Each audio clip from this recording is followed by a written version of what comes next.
She arrived at the restaurant expecting answers. Instead, she found a medical folder on the table and an empty chair. The diagnosis inside wasn't hers, but the man who left it there had disappeared without explanation. What began as a lunch turned into a desperate search through locked penthouses, blocked phone calls, and hospital corridors where she wasn't allowed to enter. By the time she discovered the truth, everything she thought she knew about love, control, and survival had shattered. This is the story of a woman who refused to walk away, even when every door was closed in her face. Welcome to Mr. Douglas Tales.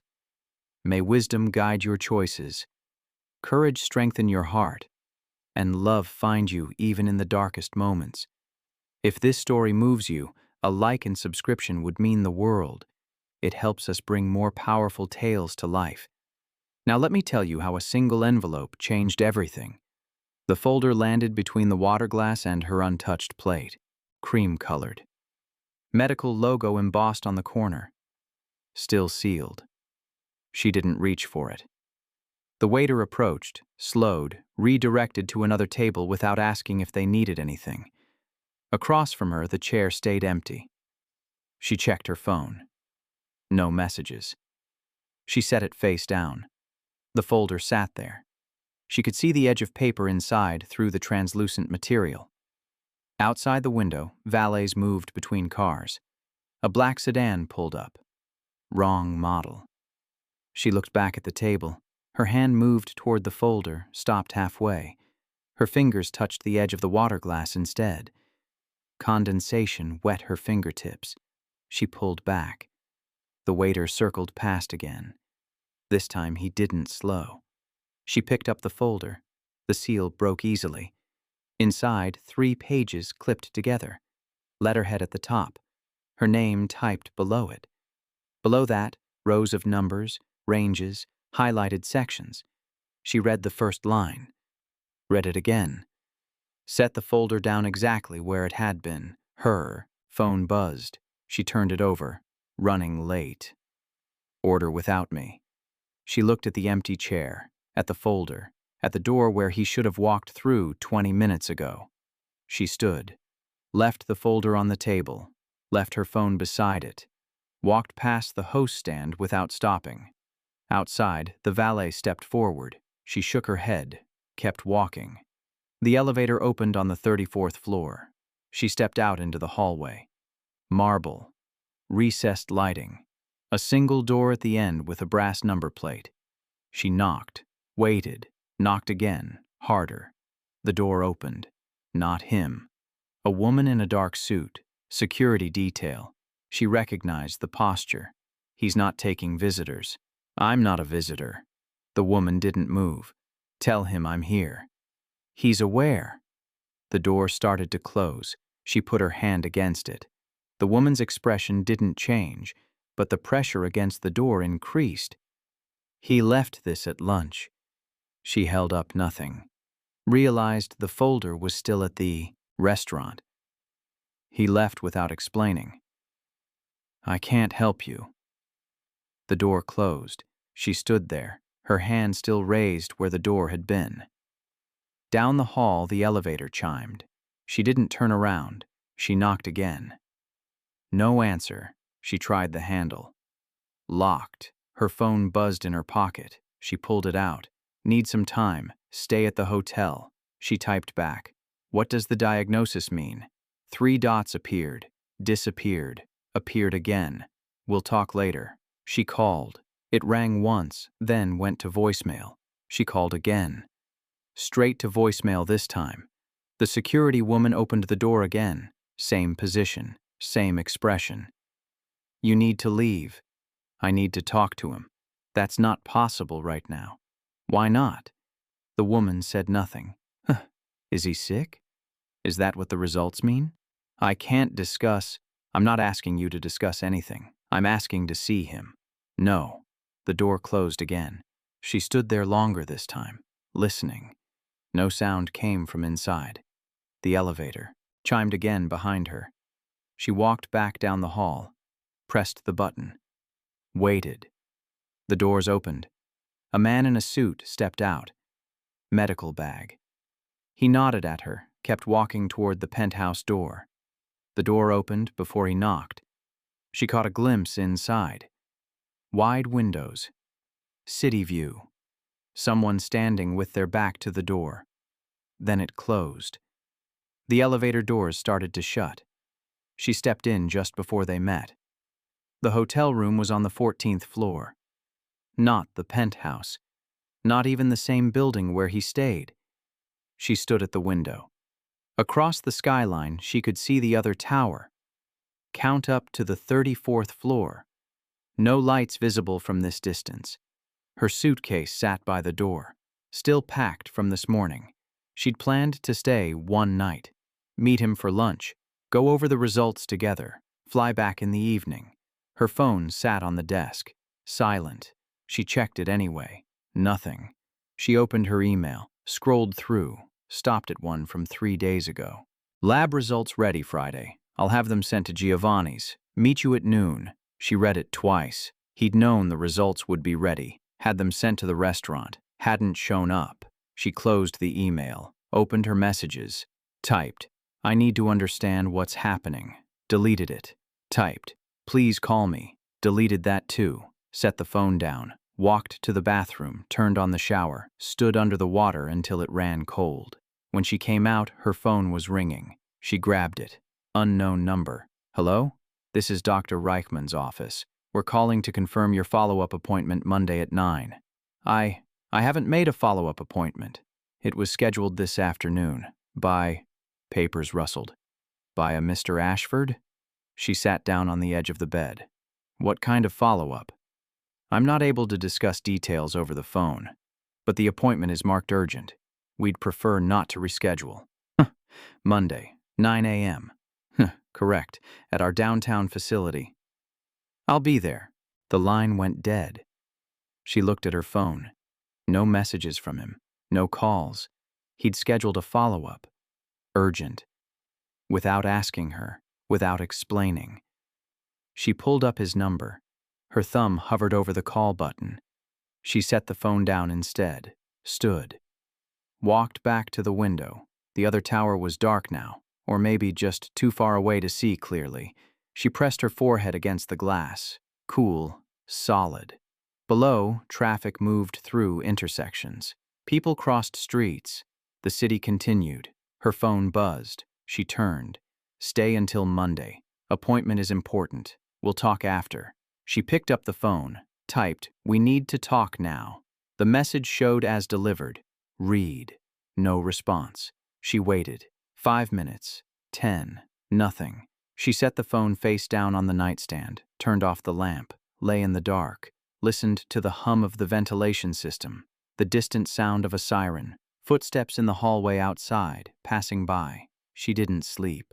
Saturday morning arrived. Without announcement. She ordered coffee, drank it standing at the window. Her phone stayed silent. At 10, she left the hotel, took a cab to the medical building where the appointment was scheduled, stood outside looking at the directory. Dr. Reichman. Oncology. 7th floor. Oncology.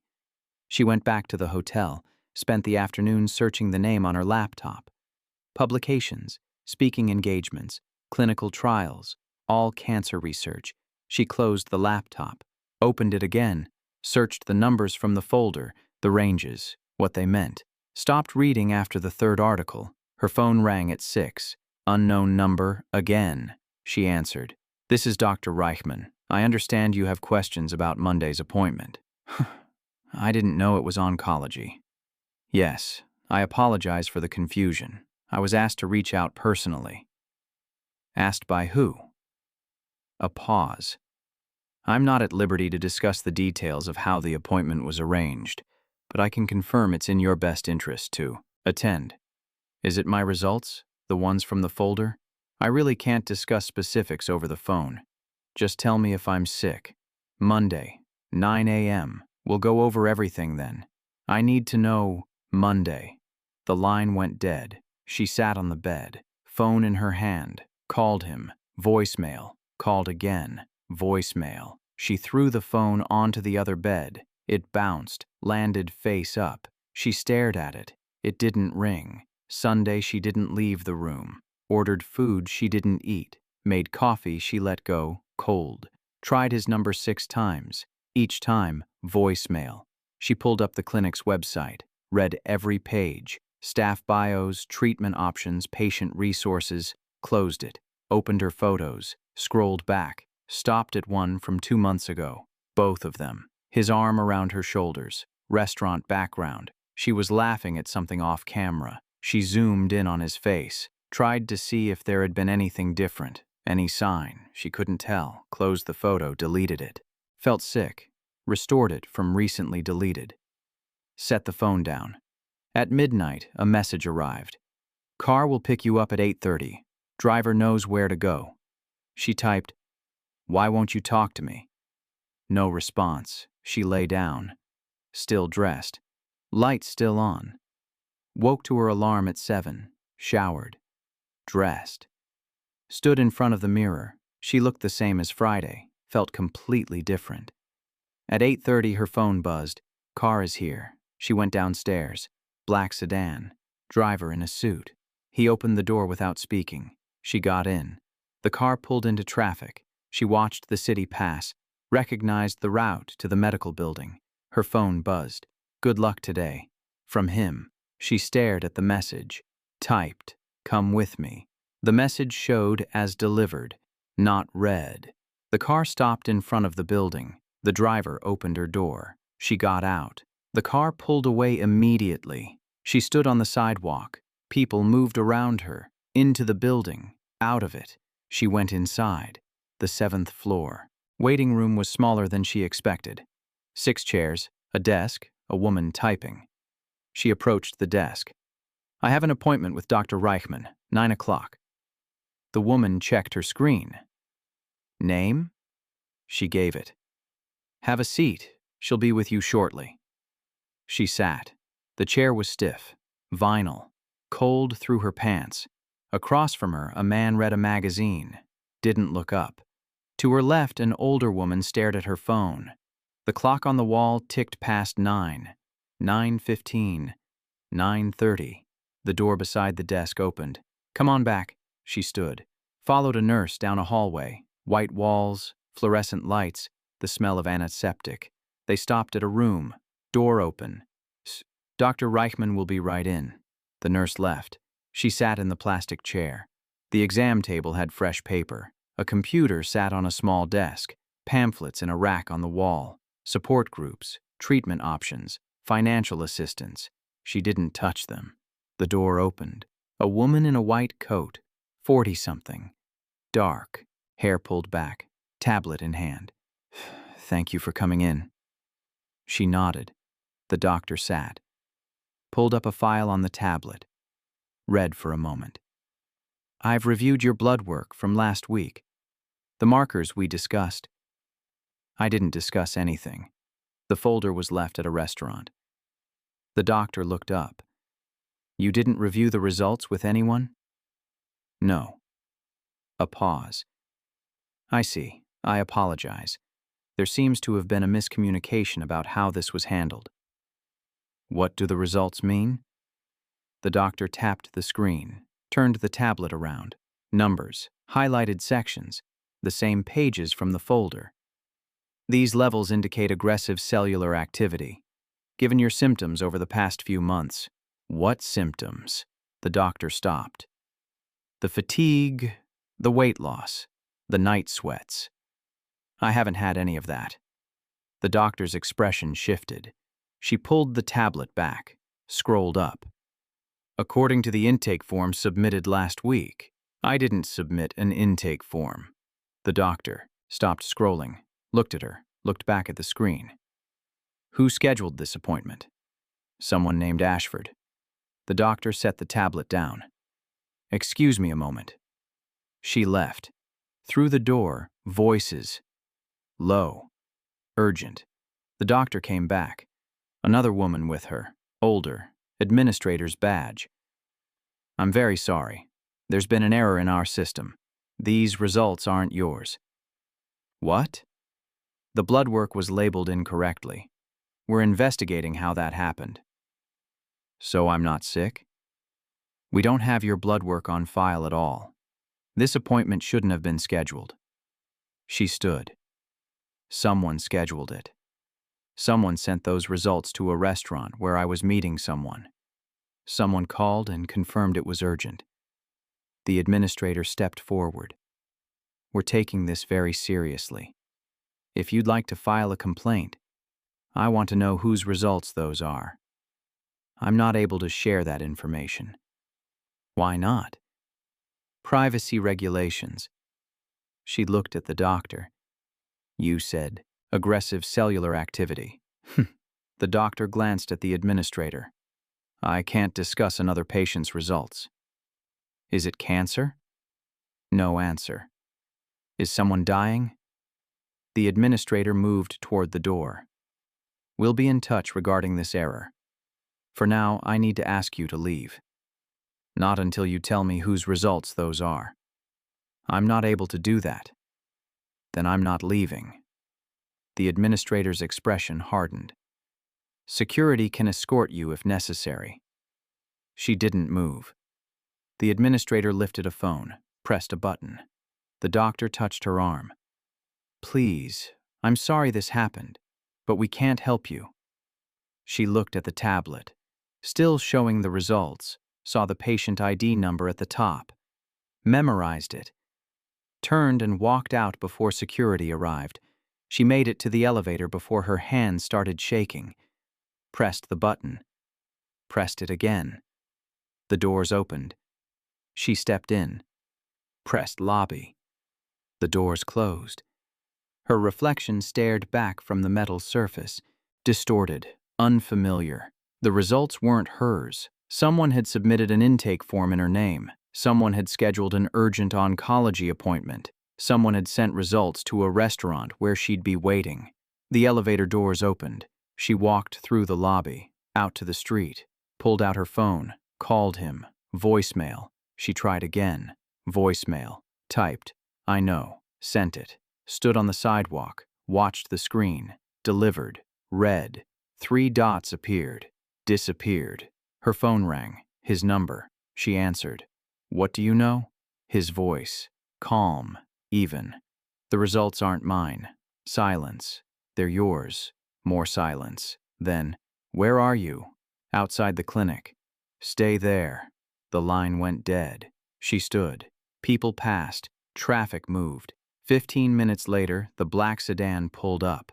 The back door opened. He was inside. She got in. The door closed. The car pulled away. She looked at him. He looked straight ahead. How long have you known? 3 weeks. Why didn't you tell me? I needed to be sure. Sure of what? He didn't answer. You sent the results to the restaurant. You wanted me to see them. Yes. Why? Because after Friday I couldn't tell you myself. What happens Friday? He finally looked at her. She saw it then. The exhaustion, the weight, surgery. They're trying to remove what they can. And if they can't, then they try something else. How long? They don't give timelines anymore. That's not an answer. It's the only one I have. The car turned. She recognized the route. Back to the hotel.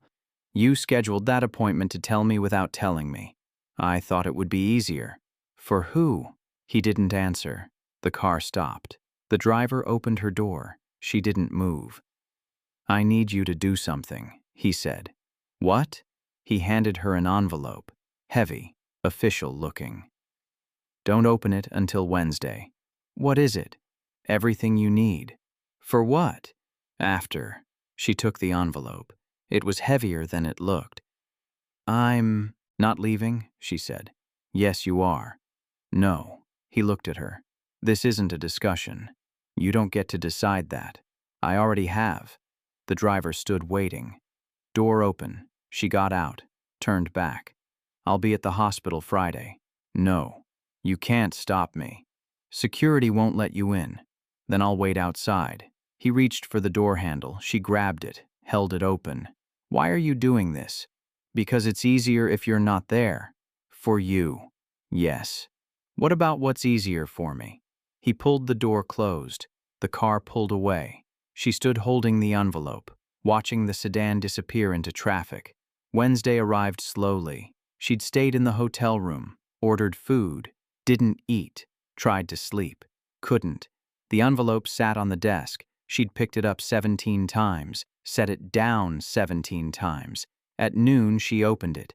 Inside, legal documents, account numbers, property deeds, access codes, a letter, handwritten. If you're reading this, it means I'm not able to explain in person. Everything here is yours, full control, no restrictions, effective immediately. The legal team will contact you Thursday to finalize. Don't fight them on the details. I've made sure it's airtight. You asked why I didn't tell you. The truth is I tried. 17 times in 3 weeks. Couldn't find the words, so I'm doing this instead. Giving you what I can control while I still can. The surgery is Friday at 6 a.m. By the time you read this, I'll already be in pre-op. Don't come. Please. She read it 3 times, set it down, looked at the other papers, bank accounts, 8 figures, 9 in sum, properties, 4 states, 2 countries, company shares, controlling interest, all transferred to her name, all dated last week, before the restaurant, before the appointment, before he told her anything. Her phone rang, unknown number. She answered. This is James Corbin. I'm Mr. Ashford's attorney. I'm calling to confirm receipt of the documents. I have them. Excellent. I'll need you to come to the office tomorrow at 2 to sign the final paperwork. What paperwork? The transfer documents. They need to be notarized and filed before... He stopped. Before what? Before the deadline. What deadline? I'm not at liberty to discuss the specifics, but time is of the essence. He's having surgery Friday. A pause. Yes. That's the deadline. I really can't. If he doesn't make it, this needs to be finalized before then. Please come to the office tomorrow at 2. The line went dead. She looked at the papers spread across the desk, picked up her phone, called the hospital, asked for patient information. I need to know about a surgery scheduled for Friday. Patient name, Ashford. I'm sorry, I can't give out patient information. I'm listed as his emergency contact. Let me check. Typing sounds. I don't see you listed. Who is listed? I'm not able to share that information. Can you at least tell me what time the surgery is? No, I'm sorry. She hung up. Tried his number. Voicemail. She looked at the letter again. Don't come. Please. She set it down, started packing her suitcase. Thursday at 2, she sat in a conference room 30 floors above the city. 3 attorneys, 2 assistants, a notary, papers stacked in front of her. James Corbin sat across the table, 60-something, gray suit, tired eyes. These documents transfer full ownership and control to you, effective upon signature. Once notarized and filed, the transfer is irrevocable. He can't change his mind later? Not without your consent. Even if he survives? Corbin's expression didn't change. Even then, she picked up the pen, set it down. Why is he doing this? You'd have to ask him that. I have. He won't answer. Corbin said nothing. She picked up the pen again. If I don't sign, what happens? The assets remain in his name, subject to the terms of his existing will. Which says what? I'm not able to discuss the details of the will.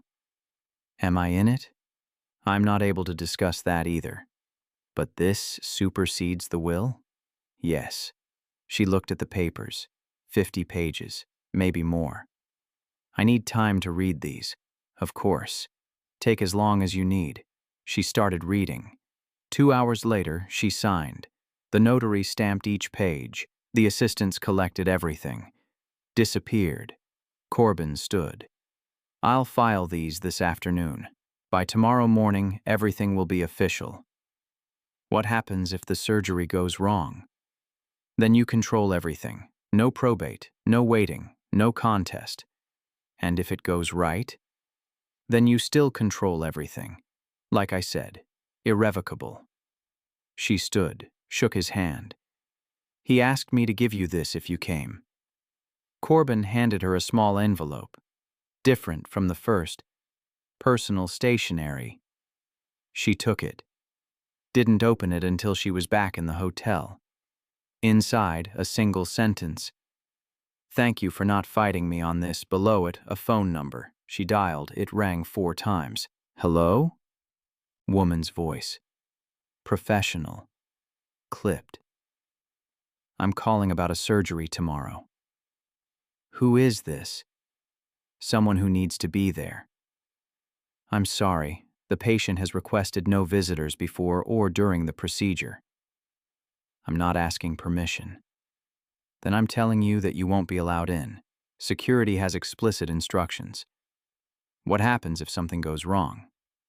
There's a team standing by. They'll handle it.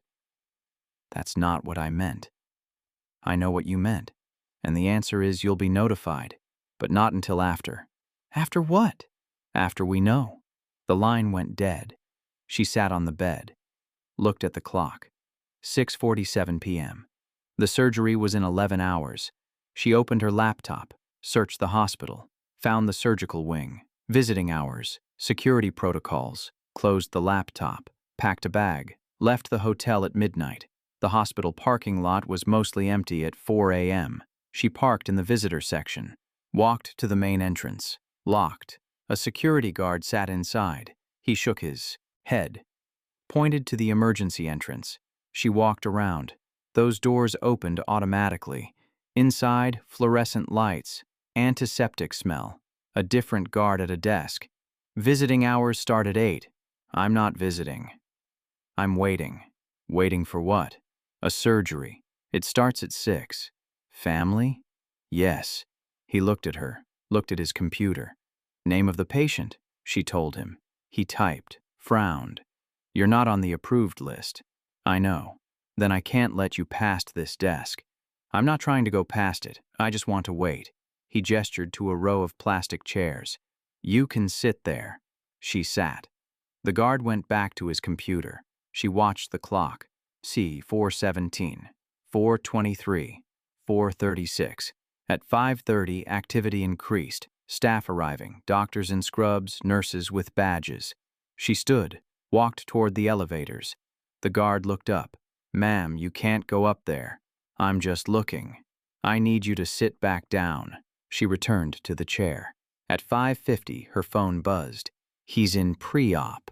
Don't try to see him. She didn't recognize the number. Typed back, who is this? His surgical team. We've been asked to inform you that security will remove you if you attempt to access the surgical floor.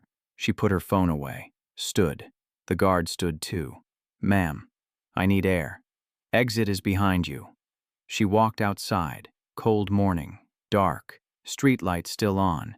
She stood near the entrance. Watched cars pull into the lot. Doctors, nurses, people starting shifts. At 6:15, she went back inside. Different guard, same desk. I'm waiting for someone in surgery. He checked his list. Name? She gave it. You're not approved for updates. I know. I'm just waiting. He gestured to the chairs. She sat. Hours passed. 7 a.m., 8 a.m., 9 a.m. Visitors started arriving. The lobby filled. Voices, movement. She stayed in her chair. At 10:30, a woman in scrubs approached the desk, spoke quietly to the guard. He pointed at her. The woman walked over. You're here for Mr. Ashford? She stood. Yes. I'm Dr. Patel. I assisted in the surgery. Is he okay? He's in recovery. The procedure went as well as we could hope. What does that mean? It means we removed what we could. Now we wait. Wait for what? To see how he responds. Can I see him? No, he's sedated. And even when he wakes up, he's asked for no visitors. For how long? I can't answer that. When will you know if it worked? We won't know anything definitive for weeks, maybe months. But he's alive. Yes. Something loosened in her chest. She sat back down. Dr. Patel hesitated. He wanted you to know he's grateful you respected his wishes. I didn't. I came anyway. But you stayed down here. only because security wouldn't let me up. The doctor almost smiled. I'll let him know you were here. She left. The guard was watching. You can go now. He's out of surgery. I'm going to stay. There's nothing to wait for. I'll stay anyway. He shrugged, went back to his screen. She pulled out her phone. No messages. Opened her email. 17 new messages, all from the legal team, all confirming the transfer was complete. Everything was officially hers. She closed the email. At 2 p.m., a different woman approached. Administrator badge. I need to ask you to leave. I'm not doing anything wrong. You're waiting for someone who's explicitly requested no contact. That's harassment. I'm sitting in a public lobby. It's hospital property. We can ask you to leave. She stood. Fine. Walked to the parking lot. Got in her car. Didn't start it. Sat watching the entrance. At 6 p.m., her phone rang. The same number from this morning. She answered. He's awake, stable, asking about you. I can come up? No, but he wanted you to know he's okay. That's not enough. It's all I'm authorized to tell you. When can I see him? That's up to him. Tell him I'm still here. I will. The line went dead. She started the car, drove back to the hotel. 3 days passed. She stayed in the hotel, monitored her phone, called the hospital twice a day. Each time, he's stable, no visitors. Friday afternoon, her phone rang. James Corbin. I wanted to inform you that the transfer is complete. You now have full access to all accounts and properties. I don't want full access. I want to see him. I understand, but my job was to ensure the legal side was handled. Is there anything you can do to get me in? No, I'm sorry. She hung up. Tried his number again. Voicemail. She threw the phone on the bed, stood at the window. The city looked the same as last week. She felt nothing like the same person. Her phone buzzed. A text from an unknown number. He's being discharged tomorrow morning. Home care has been arranged. She called the number. No answer. Texted back, where is home? No response. She opened her laptop, pulled up the property deeds from the envelope. 4 addresses. She recognized one. The penthouse where security had blocked her 2 weeks ago. She grabbed her jacket. The penthouse building had different security this time. She walked to the desk. I'm here to see the 34th floor. The guard checked his screen. Name? She gave it. He typed, stopped, looked up. You're listed as the owner. What? The property deed was updated this week. You're the primary resident. She had forgotten. The transfer. Everything was in her name now. I need to go up. Of course. He handed her a key card. This grants full access. She took it. Walked to the elevator. The ride up felt longer than it should have. The doors opened on the 34th floor. The hallway was empty. No security at the door. She used the key card. The lock clicked. She pushed the door open. Inside, the penthouse was quiet, sterile, no personal items visible. Hello?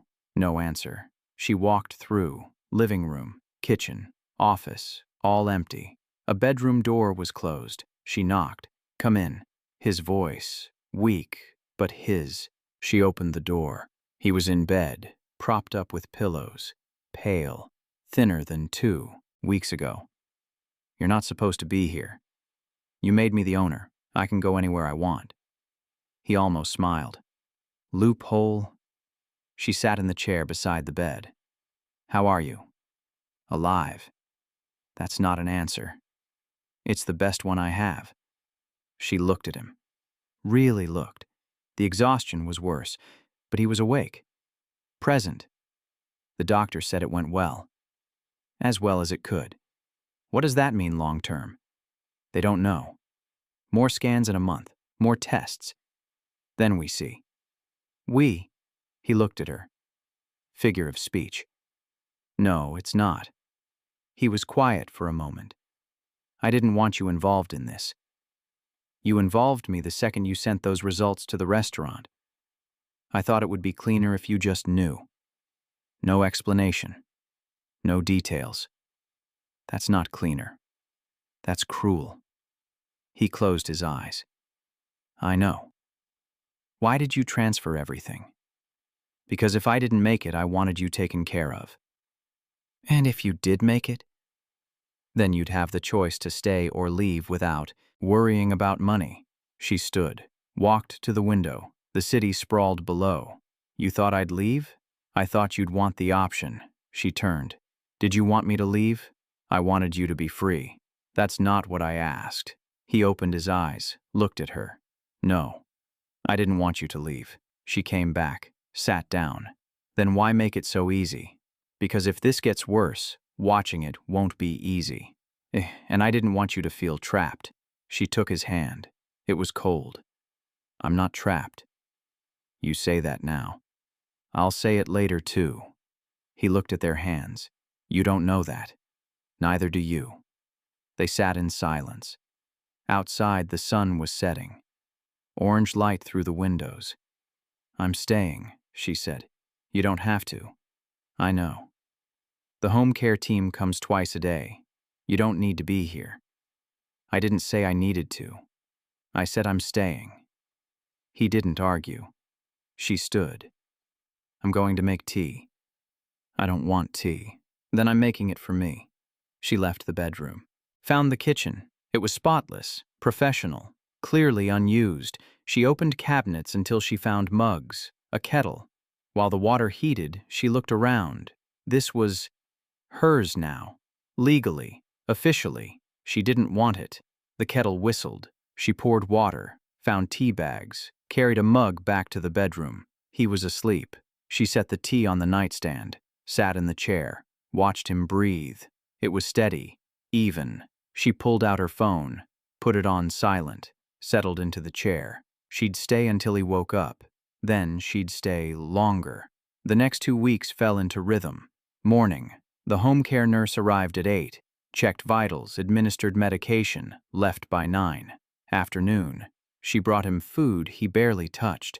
They watched television or sat in silence. Evening. The nurse returned at 6, same routine. Gone by 7. Night. She stayed in the guest room, woke up twice to check on him, went back to sleep. He got stronger, slowly. Walked to the bathroom without help. Ate. Half a meal instead of a quarter. The color came back to his face. But he didn't ask her to leave. And she didn't offer.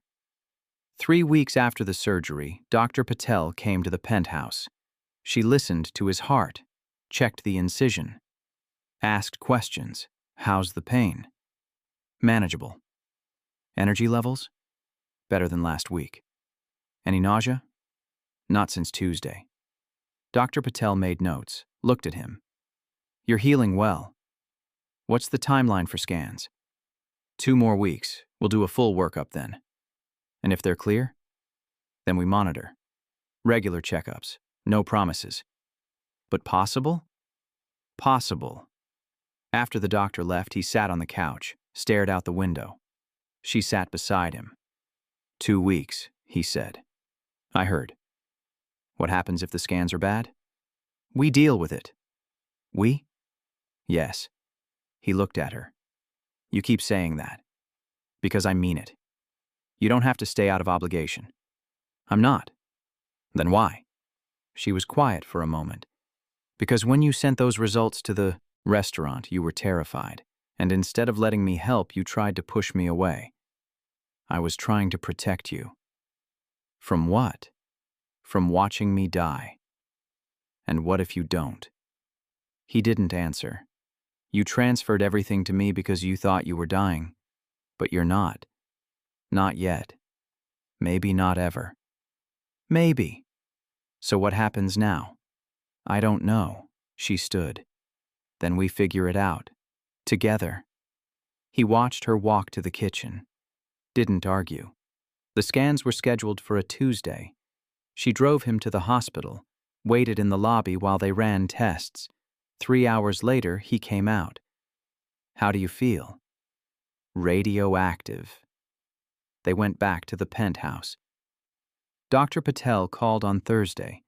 She was in the room when he answered. "This is Ashford." She watched his face. No change. "I see." Silence. "What does that mean in practical terms?" More listening. "How long until we know for sure?" He glanced at her. "Understood. Thank you." He hung up. "Well, the tumors they removed haven't grown back. That's good. But there's still activity in the surrounding tissue. What kind of activity? They don't know. Could be scar tissue. Could be residual disease. So what's next? Wait 3 months. Scan again." She sat down. 3 months of not knowing. Yes. Can you do that? "I don't have a choice." She looked at him. "Yes, you do." "What does that mean?" "It means you can spend 3 months waiting to die, or you can spend 3 months living." "That's easy to say." "It's harder to do, but you can still do it." He was quiet. She stood. "I'm going to the store. Do you need anything?" "No." She grabbed her jacket. "Wait." She turned. "Come with me somewhere this weekend." "Where?" "I don't know yet. Somewhere that's not here." She smiled. "Okay." They flew to the coast on Friday. A house on a cliff. Water visible from every window. She'd found it in the property documents, offered it as an option. He'd said yes. They arrived at sunset, unpacked, stood on the deck watching the water. "When did you buy this place?" she asked. 4 years ago." "Have you been here since?" "Twice. Why not more?" "Never had a reason." They stood in silence. Waves crashed below. "I'm glad we came," he said. "Me too."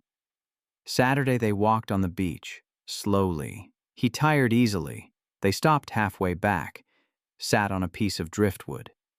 "I need to tell you something," he said. She waited. "When I scheduled that appointment, I wasn't trying to hurt you." "I know. I thought if you saw the results without me there, you'd process it logically, make decisions without emotion. And instead, you called 17 times and showed up at the hospital. You were counting?" "The nurses told me." She looked at the water. "I wasn't trying to make it harder." "You didn't. You made it real." "What do you mean?" "I spent 3 weeks pretending it wasn't happening. Planning for after. Transferring assets. Building walls. And then you wouldn't leave. Wouldn't let me disappear." She turned to him. "Did you want to disappear?" "I thought I did. Turns out I'm just scared." "Of dying? Of not knowing when?" She took his hand. "No one knows when. Most people don't have a countdown. You don't have a countdown. You have uncertainty. That's different. Doesn't feel different. Then stop treating it like one." They sat until the sun started to set, walked back to the house. That night they ate dinner on the deck. Fish she'd cooked badly. Wine he wasn't supposed to have. "This is terrible," he said. "I know. Make it again tomorrow?" "Absolutely not." He smiled. First real smile in weeks. Sunday they stayed in. Read. Watched old movies. In the afternoon he fell asleep on the couch. She covered him with a blanket, sat in the chair across from him, watched him sleep. He looked peaceful, almost normal. Her phone buzzed. James Corbin. Checking in. "Everything still in order on your end?" She typed back. "Yes, all good. Let me know if you need anything." She put the phone away, looked at him again. When he woke up, it was dark outside. "How long was I asleep?" "Few hours. You should have woken me." "Why?" "I don't want to waste time sleeping." "Sleep isn't waste." He sat up, rubbed his face. "I don't know how much time I have left. I need to use it." "For what?" "I don't know. Something that matters." She moved to sit beside him. "This matters. Sleeping? Being here. With me. Now." He looked at her. "Is it enough? Do you want it to be?" "I don't know." "Then we'll figure that out too." They sat until hunger forced them into the kitchen. She made sandwiches. They ate standing at the counter. "We should go back tomorrow," he he said. Why? I have a checkup Wednesday. We can drive back Tuesday night. That's cutting it close. Then we'll leave early Tuesday morning? He didn't argue. They stayed an extra day. Back in the city, routine returned. Checkups every 2 weeks, blood work, monitoring. Dr. Patel remained cautiously optimistic. No new growth, energy improving, pain minimal. But always the same caveat. We won't know anything definitive until the next scan. The next scan was always 3 months away, then 6 weeks, then 4, then next month. Time became measurements between appointments. She went with him to everyone, sat in waiting rooms, held his hand during bad news, celebrated small victories. 6 months after the surgery, Dr. Patel delivered an update. The activity we saw has decreased significantly. What does that mean? It means whatever was there is resolving. Could it come back? Anything is possible, but right now you're in the best shape you've been since diagnosis. So I'm cured? I wouldn't use that word, but you're in remission. In the car afterward, he was quiet.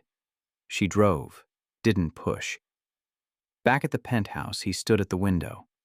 I don't know what to do now, he said. What do you mean?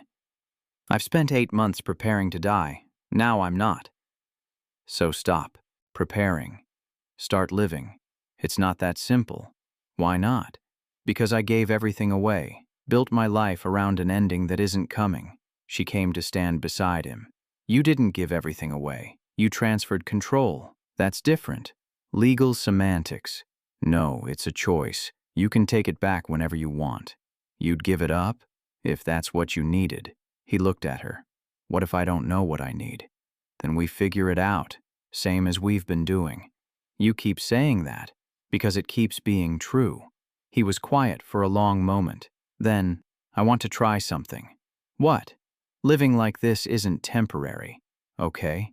That means changes, real ones. Like what? I don't know yet, but I want to find out. She smiled. Then let's start. The changes came slowly. First, he started working again.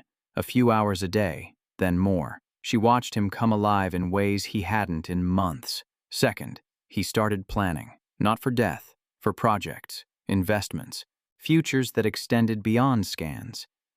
Third, he asked her to move in permanently. She'd been staying in the guest room for 8 months, made it official, took 5 minutes. I want you here, he said. Not as an obligation, as a choice. It's always been a choice. Then choose it permanently. Okay. That's it? Just okay? What else do you want me to say? I don't know. Something more dramatic. You want drama? Fine. She kissed him. Okay. He laughed. Better.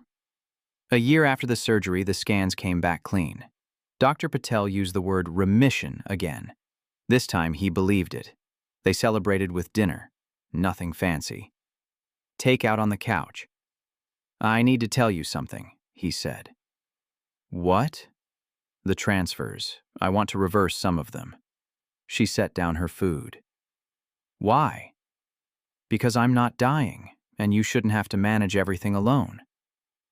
I'm not managing it alone. I have a team. You built that team. Still, it's not fair. Neither was scheduling a fake medical appointment to dump results on me. He winced. You're never going to let me forget that. Probably not. Fair enough. He was quiet. I still want to make changes. Like what? Joint control, shared decisions, partnership. We already have that. Legally, if you want. He pulled out his phone, texted someone.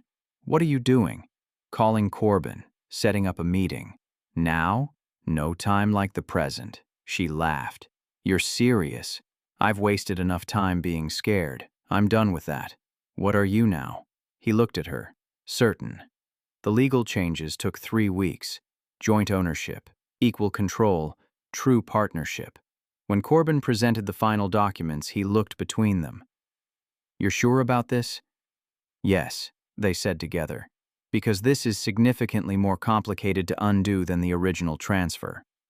We're sure, she said. Corbin shrugged. Your choice. They signed. Afterward, they walked through the city. No destination, just movement. "Do you ever think about that lunch?" he asked. "The one where you didn't show up?" "Yeah, sometimes." "Regret it?" "Which part? You ghosting me or me chasing you to a penthouse?" "Both." She thought about it. "No." "Why not?" "Because it led here." Here being? Alive. Together, figuring it out. He stopped walking, turned to face her. "I love you." She hadn't expected that. "I know I should have said it before. During the surgery prep, or after, or any of the 100 times you showed up when I told you not to." "Ugh. But I was terrified that saying it would make losing you worse.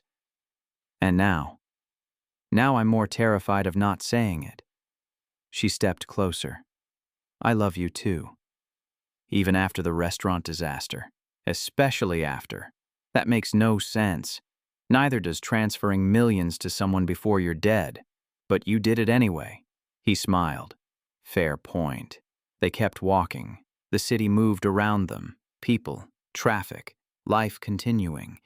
2 years after the diagnosis, Dr. Patel declared him cancer-free. "We're not out of the woods entirely. You'll need monitoring for years, maybe forever.